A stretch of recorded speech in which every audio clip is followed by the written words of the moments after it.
Rafizi Ramli mendakwa Dato' Dr. Muhammad Puat Zakarshi masih menyimpan perasaan marah kepada dirinya kerana sering dicuit ketika menjadi Ketua Pengarah Jabatan Hal Ehwal Khas Jasa.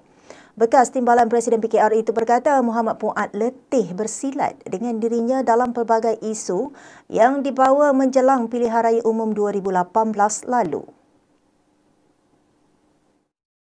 Menurut Rafizi, ketika menjadi Ketua Pengarah Jasa, dia diberi tanggungjawab mempertahankan Najib sebelum PRU 2018. Rafizi mendakwa disebabkan tidak memainkan peranan yang berkesan, Muhammad Puat digugurkan menjadi calon UMNO Parlimen Batu Pahat dalam PRU 2018. Ahli Parlimen Pandan itu menjawab nasihat Muhammad Puat supaya tidak mengkritik kerajaan perpaduan secara berlebihan kerana dibimbangi akhirnya akan ke penjara.